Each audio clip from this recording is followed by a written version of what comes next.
Commander Eric Summers stood on the roof of the United Nations building in New York. His eyes were fixed on the massive alien ship that hung in the sky. It was the year 2047, and the ship had appeared 3 days ago without warning. "Commander, they're ready for you inside," said a young officer behind him. Eric nodded but took one more moment to look at the ship. It was beautiful in a strange way. The metal shell gleamed in the sunlight, and blue lights pulsed along its sides. He finally turned and walked inside to the meeting room. World leaders filled the large room. They spoke in excited voices while they waited. Eric found his seat next to General Frank Dolan, the head of Earth's new Interstellar Relations Division. "This is history, Summers," Frank said with a smile. "First contact. Real aliens." The room fell silent as the main doors opened. 3 tall beings walked in. They had pale blue skin and large dark eyes. The one in front wore elaborate robes with strange symbols. "People of Earth," the alien spoke in perfect English. "I am Ambassador Xorthal of the Valerian species. We represent the Galactic Council, a union of 17 space-faring civilizations." Eric watched as the alien explained their purpose. The Galactic Council had been watching Earth for decades. They had waited until humans reached a certain level of technology before making contact. Now, they were offering Earth membership in their council. "We will share our technology with you," Xorthal said. "We will teach you how to travel between stars. We will protect you from the hostile forces that exist in the darkness of." 6 months passed since the aliens arrived. Earth had officially joined the Galactic Council by signing the Treaty of Sol in a grand ceremony. Humans celebrated in the streets, excited about their new place among the stars. Samantha Wells did not celebrate. She sat in her small lab, surrounded by screens filled with alien text. For months, she had studied every word the Valerians shared. The aliens had given humans some new technology, medical devices, and cleaner energy systems, but it was far less than what they had promised. Another late night, a voice called from the doorway. Samantha looked up to see Dr. Alex Harrison. He was a tall man with kind eyes and one of the few people who didn't think she was crazy. "I found something, Alex," she said quietly. "Look at these transmissions the Valerians are sending back to their homeworld." Alex walked over and looked at her screen. "I thought these were encrypted." "They are, but I created a program that can partly decode them." Samantha pointed to translated text on her screen. "See this phrase here? They keep using it when referring to humans. It doesn't translate to allies or partners like they tell us. The closest meaning is viable resources." Alex's face showed concern. "That could mean many things." "I know, but why hide it?" Samantha stood up and stretched. "And why are they so interested in our population numbers in biology?" "You're not the only one who noticed that," Alex said. "My friend Maria Rodriguez works as a military liaison at the Galactic Embassy. She told me the aliens keep asking for detailed maps of population centers and access to our genetic databases." Samantha felt a chill run down her spine. "We need to talk to her."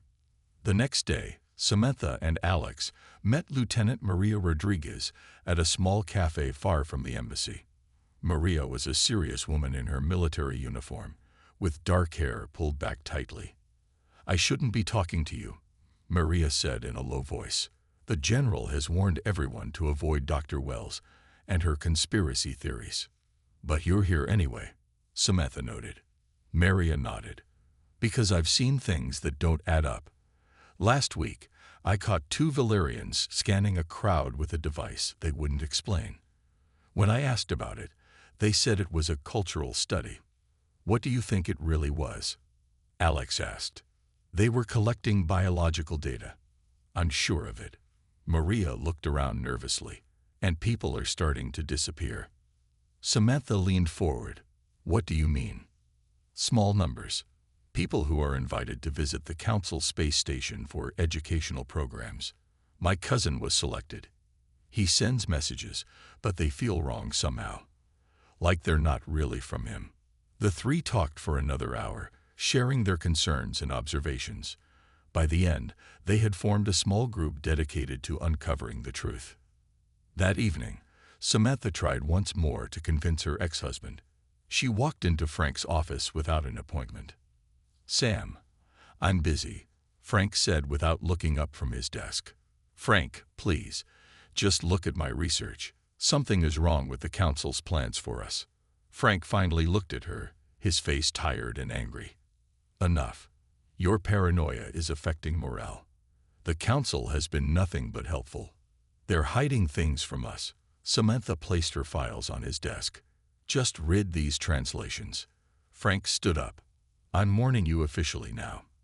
Drop this nonsense, or I'll have your security clearance revoked." Samantha stared at him in disbelief. "They've gotten to you, haven't they? What did they promise you?" "Frank."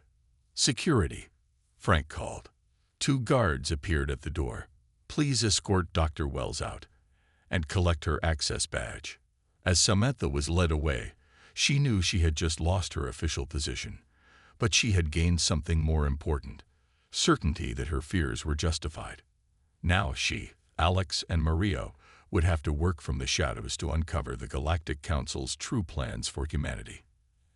And they were running out of time. A year had passed since Earth joined the Galactic Council. Samantha, Alex, and Maria had spent months gathering evidence and building a network of people who shared their concerns. Without her official job, Samantha worked from a small apartment that served as their secret base. "We need hard proof," Samantha said one night as the 3 of them reviewed their findings. "All we have are suspicious translations and odd behaviors." Maria nodded. "I might have a way. The council is hosting a diplomatic event on their space station next week. I'm on the security team." "That's too dangerous," Alex warned. "It's our best chance," Maria insisted. "I can get you both aboard as technical staff. The station has the main alien database. If there's proof, it's there." A week later, they boarded a shuttle to the Galactic Council space station. It was a massive structure orbiting Earth, built by the aliens within months of their arrival. Samantha's heart raced as they passed through security with their fake IDs. "Remember the plan," Maria whispered. "We have 2 hours before the main event. I'll keep watch while you access the database." They moved through the station's curved hallways, passing aliens from various species. Some looked almost human, while others were completely different, creatures with multiple limbs or glowing skin. Alex led them to a quiet corner where a computer terminal sat unguarded. "This is it. Give me 10 minutes." He connected a small device to the terminal and began typing rapidly. Samantha and Maria stood nearby, pretending to discuss station diagrams while watching for guards.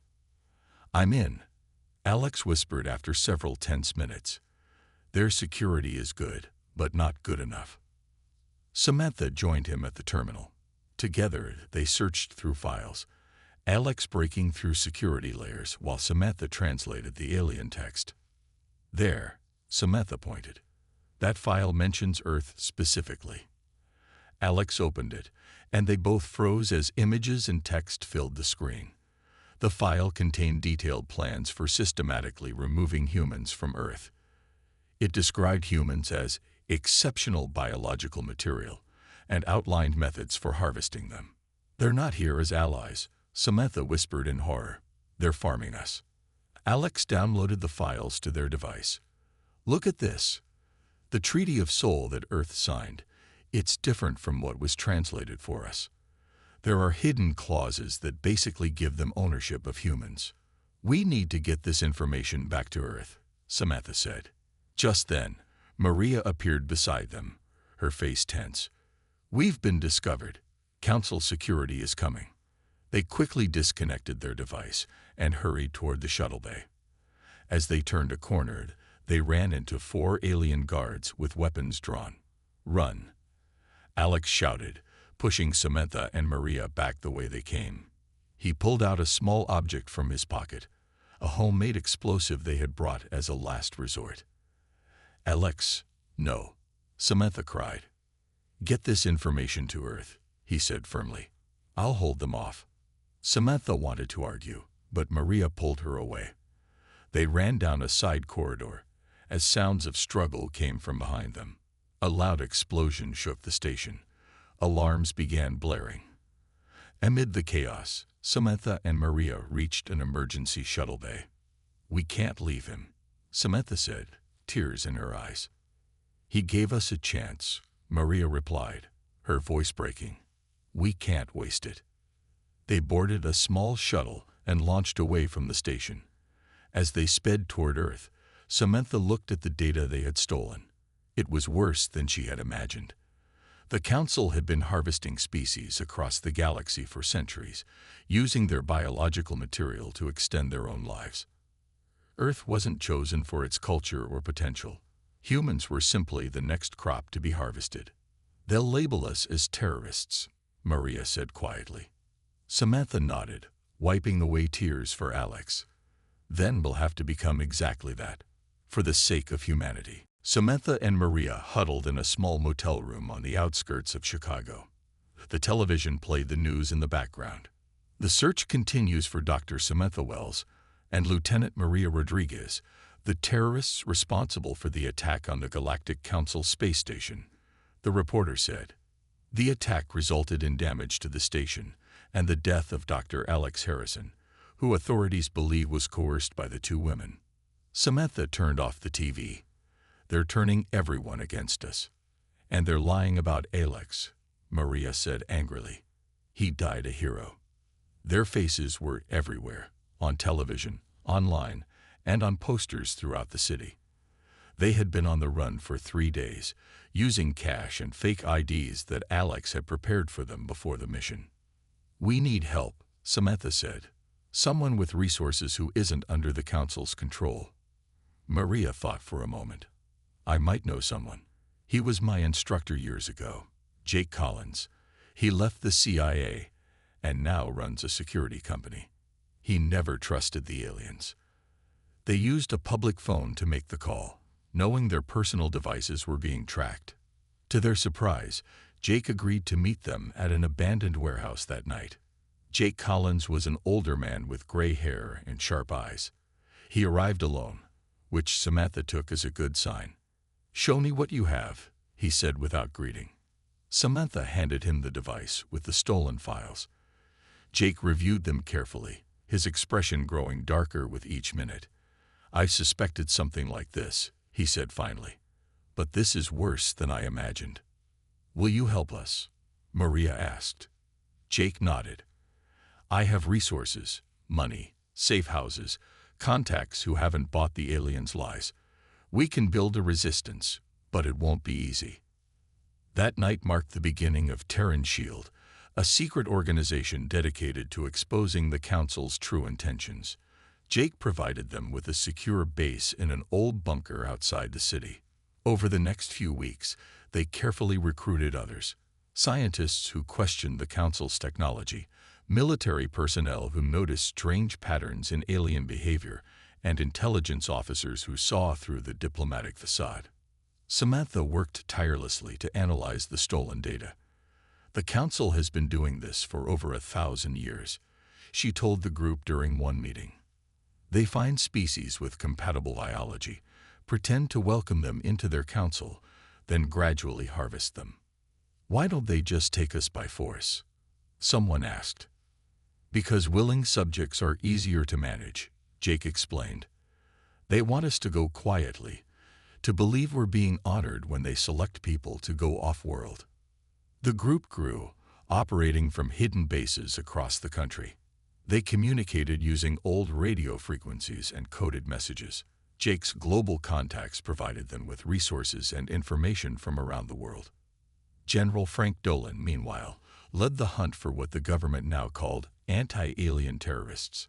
He appeared on television regularly, condemning Samantha and her group while praising the Council's patience and understanding. "He really believes he's doing the right thing," Samantha said sadly as she watched her ex-husband on a screen in their bunker. "Or he's been compromised," Maria suggested. "Many high-ranking officials have spent time alone with the Council members."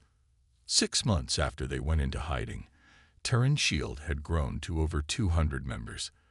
They had established communication with similar groups in Europe, Asia, and South America. But they were still no match for the Council's technology or influence. Then Samantha made a discovery that changed everything. "I've been studying their biology from the files we stole," she announced to the group's leadership. "The Council species have extended their lives through our biological material, but it's made them vulnerable. Their immune systems have weakened over generations." Jake leaned forward. "Vulnerable how?" "To Earth pathogens," Samantha explained. "Bacteria and viruses that wouldn't harm us could be deadly to them." For the first time since they had discovered the truth, they had found a potential weapon. But using it would mean crossing a line that Samantha wasn't sure they could come back from. The main leaders of Terran Shield gathered around a table in their underground bunker. Samantha's discovery about the aliens' weak immune systems had changed everything. "We could develop a virus that would only affect the Council species," said Dr. Lisa Powell, a biologist who had joined their group. "Something harmless to humans, but deadly to them." Jake shook his head. "That would be genocide." "They plan to harvest us like cattle," someone argued. "We have the right to defend ourselves." Samantha stood up. "We need to try a diplomatic solution first. If we can expose the truth to enough people, maybe we can force the Council to leave Earth without bloodshed." The room fell silent. Then Maria spoke up. "Samantha's right. We should be better than them. If we use a biological weapon first, we're no better than the Council." Not everyone agreed, but they decided to focus on exposing the truth before considering more extreme measures. The question was how to reach enough people when the Council controlled most communication channels. "We have another problem," said Maria. "They're accelerating their plans. More people are being taken off-world each day. They call it educational opportunities or cultural exchanges. But they never come back." Samantha studied the data on her tablet. "According to the patterns we've identified, they've taken nearly 10,000 people already. Soon, it will be millions." Jake stood up and walked to a large map on the wall. "We need to hit them where it hurts. Their main communication center is here, in what used to be the UN building. If we can access their quantum communication array, we could potentially broadcast a message to every Council ship and facility in the galaxy. That would warn not just humans, but all species being harvested," Samantha realized. Planning the mission took weeks. They needed to infiltrate the most heavily guarded building on Earth. Jake used his contacts to obtain security codes and building plans. Maria trained a small team in military tactics. Samantha prepared the message they would broadcast. During this time, they noticed a change in the Council's behavior. The aliens became more aggressive, less concerned with maintaining their friendly facade. More ships arrived in Earth's orbit. Cities reported increasing numbers of people being taken. "They know something's up," Jake said one evening as they watched a news report about voluntary relocations to Council facilities. "They're speeding up their harvest before we can act." The night before their mission, Samantha couldn't sleep. She walked through the quiet bunker until she found Maria sitting alone, cleaning her weapon. "Do you think we can really stop them?" Samantha asked. Maria looked up. "I don't know, but we have to try." "I keep thinking about Alex," Samantha said softly, "about what he sacrificed so we could get this information." "We'll make it count," Maria promised. The next morning, their team of 12 prepared to move out. They would split into 3 groups to approach the building from different points. Samantha, Jake, and Maria would lead the main team directly to the communication array. Before they left, Samantha addressed the group. "What we do today isn't just for Earth. It's for every species the Council has deceived and harvested. It's for those who came before us, and those who will come after if we fail." As they loaded into their vehicles, news came in that shocked them all. General Frank Dullen had scheduled an emergency press conference. He claimed to have evidence that the Galactic Council had been lying to humanity all along. "He knows," Samantha whispered. "Frank finally knows the truth." But before they could decide what this meant for their mission, an alarm sounded throughout the bunker. Their security systems had detected multiple Council ships descending toward major cities worldwide. "They're dropping all pretense," Jake said grimly. "The full harvest has begun." Samantha looked at the others. "Then we have no more time to waste." Chaos filled the streets of New York as Samantha, Jake, and Maria approached the former UN building. People ran in all directions, looking up at the huge alien ships that hovered above the city. Soldiers tried to keep order, but many of them looked just as scared as the civilians. "The council isn't even trying to hide anymore," Jake said as they drove through back streets in a stolen police car. Maria wore a police uniform as a disguise, while Samantha and Jake wore the gray uniforms of council workers. They stopped several blocks from their target. From here, they would continue on foot. The other two teams were already in position, waiting for their signal. "Remember, our goal is the communication array on the top floor," Samantha reminded them. "We upload our message and get out." They moved through the panicked crowds. No one paid attention to them in their disguises. At the building's entrance, Maria showed fake ID cards Jake had created. The human guards, confused by the chaos, waved them through without much checking. Inside, the building was strangely quiet compared to the streets. They took an elevator to the 35th floor, then would need to climb to the roof access. When the elevator doors opened, they found themselves face to face with 3 Valerian guards. "Identification," one of the aliens demanded. Before they could respond, gunfire erupted from down the hall. The aliens turned toward the sound, and Jake used that moment to attack. He struck quickly, taking down 2 of the aliens while Maria handled the third. "That's our other team," Maria said, listening to the gunfire. "They're drawing attention away from us." They ran down the corridor toward the roof access. Alarms blared throughout the building. When they reached the stairwell, they found it guarded by more aliens. A firefight broke out, and they were forced to take cover. "We need to get through," Samantha shouted over the noise. Jake pulled out a small device from his bag. "Cover your ears," he warned before throwing it toward the guards. The flash grenade exploded, stunning the aliens long enough for them to push forward. They fought their way up the stairs to the roof. Jake was hit in the arm, but kept moving. When they finally reached the roof, they saw what they were looking for: a large metal structure that housed the quantum communication array. "There it is," Samantha said. She ran to the control panel while Jake and Maria secured the area. Using the knowledge she had gained from the stolen files, Samantha began accessing the system.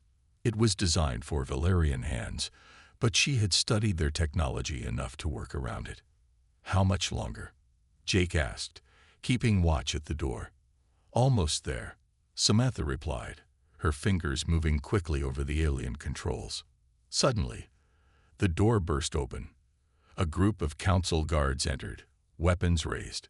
Jake and Maria opened fire, but they were outnumbered. "Get down," a voice shouted from behind the aliens.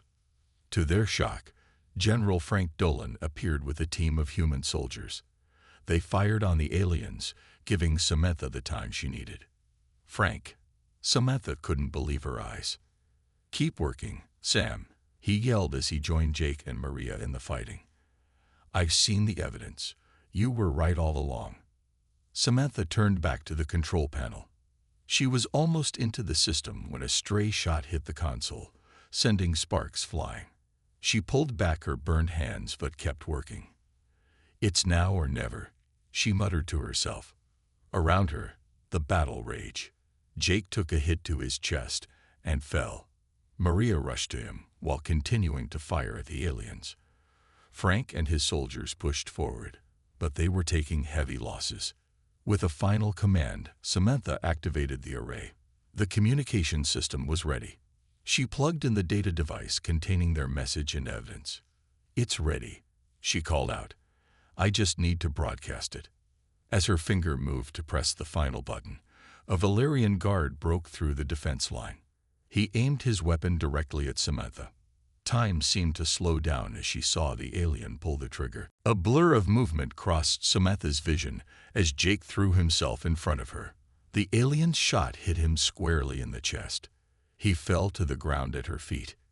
"Jake!" Samantha screamed, But her hand did not leave the console. With tears in her eyes, she pressed the broadcast button. The array hummed to life, glowing with blue energy as it sent their message across space. Frank and his soldiers killed the Valerian who had shot Jake. Maria crawled to Jake's side while still firing her weapon with one hand. "Did you do it?" Jake asked weakly, blood soaking his shirt. "Yes," Samantha said, kneeling beside him. "The message is broadcasting to every council facility in the galaxy." Jake smiled. "Good." His eyes closed, his breathing shallow. All around them, the battle continued. Frank's soldiers fought bravely, but the aliens kept coming. Samantha knew they had only minutes before they would be overwhelmed. "The message is sent, but we need to hold this position for at least 5 more minutes to ensure full transmission," Samantha called to Frank. Frank nodded grimly. "We'll give you those minutes."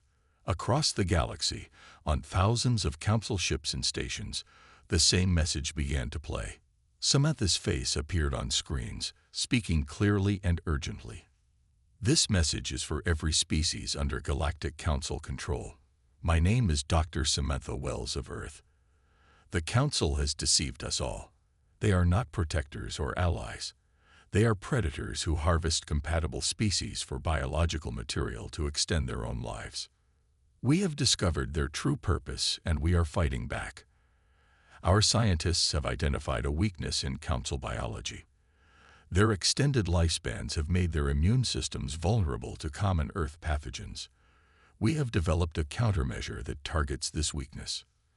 To any species being exploited by the Council, run, hide, resist. Today, humanity stands with you. We are sharing all our evidence and research with this broadcast. Use it to defend yourselves. The Council has harvested worlds for centuries. Together, we can end their reign of deception." The message continued, showing the evidence they had stolen from the Council database. It revealed the true meaning of the treaties, the locations of harvesting facilities, and the Council's biological weakness. Back on the roof in New York, the aliens fought with new desperation. They understood what was happening and knew they had to stop the broadcast. "They're calling for reinforcements," Maria shouted as she saw more aliens arriving on the roof. Samantha checked the console. 80% transmitted. Just a little longer. Frank looked at his remaining soldiers, then at Samantha. "We'll hold them off. Get ready to run when the transmission completes." The fight grew more intense. Frank led his soldiers in a defensive circle around the communication array. Samantha stayed at the console, protecting the transmission while Maria tried to stop Jake's bleeding. 90%, Samantha called out. An explosion rocked the building. Looking up, they saw council ships firing at the building from above. "They're trying to destroy the array," Frank yelled. The roof began to crack. Equipment fell and sparked around them. Samantha held onto the console, watching the transmission percentage climb. 95%, she said, her voice steady despite the chaos. Another explosion. Part of the roof collapsed. 2 of Frank's soldiers fell through the opening. "Sam, we have to go now," Frank shouted, grabbing her arm. "Not yet," she insisted. 98%. 99. The console flashed green. Complete. The message is sent. At that moment, the entire building shook. The communication array began to collapse. Frank pulled Samantha away from the console just before it was crushed by falling debris. "We need to get to the emergency exit," Frank ordered. He helped Maria lift Jake, who was unconscious but still breathing. As they made their way across the crumbling roof, Samantha looked up at the council ships. For a moment, she thought she saw some of them turning away from Earth, as if in retreat. "They're running," she whispered. "They know we've exposed them." But many ships remained, and the battle for Earth was far from over. 3 weeks after the broadcast, Samantha stood at a hospital window watching the sky. The remains of council ships still burned as they entered the atmosphere, leaving bright streaks across the blue. "Any change in Jake?" Maria asked, joining her at the window. "The doctors say he's stable. They think he'll wake up soon." Samantha said. She hadn't left the hospital since they had escaped the collapsing UN building. The broadcast had worked better than they had hoped. All across the galaxy, species that had been deceived by the Council rose up together. 17 different civilizations, all at different stages of being harvested, turned against their oppressors at once. The Council, facing rebellion on so many fronts and fearing the biological weapon Samantha had mentioned in her message, fell into confusion and disarray.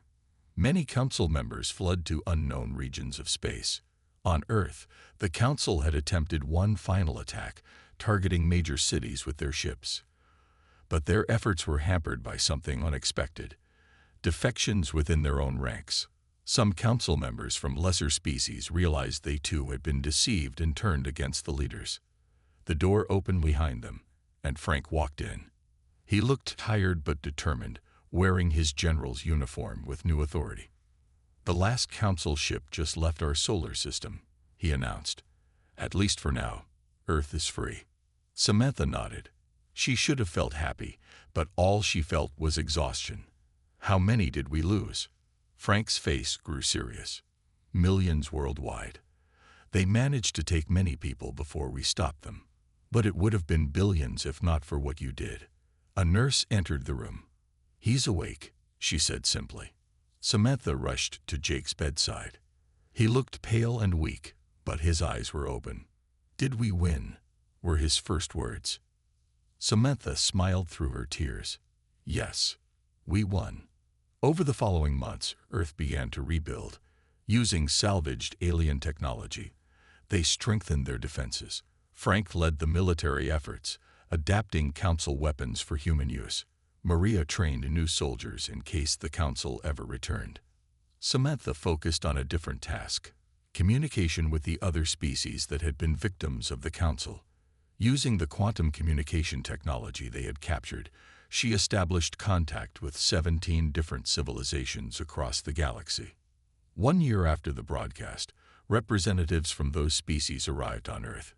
It was the first peaceful meeting of different worlds, held in the rebuilt UN building. Samantha stood nervously at the podium, Jake beside her, still walking with a cane but alive and strong. "1 year ago, we discovered a terrible truth," she began. "The Galactic Council, which claimed to unite and protect, was built on deception and exploitation. They harvested species like crops, extending their own lives at the expense of others." She looked out at the gathered aliens, some humanoid, some completely different in form, but all sharing the experience of being deceived and nearly destroyed. "Today, we form a new alliance," she continued, "not built on deception, but on truth. Not on exploitation, but on mutual respect. The Terran Accords will establish a defense pact among our worlds, ensuring that no power like the Council can ever threaten us again." One by one, the representatives came forward to sign the document. As they did, Maria leaned toward Frank in the audience. "Do you think the Council will come back?" she whispered. Frank nodded slightly.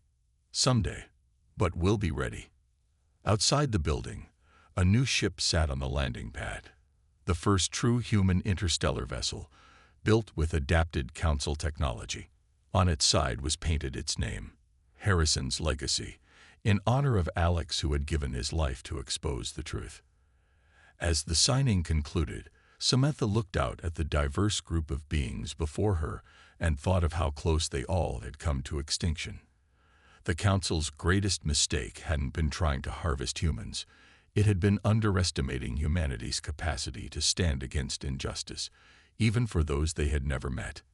In the darkness of space, the remnants of the Council fleet drifted, broken and scattered. And on countless worlds, former victims looked to the stars not with fear, but with hope, because when the moment had come, humanity had chosen not to stand alone, but to warn others with a simple message: run.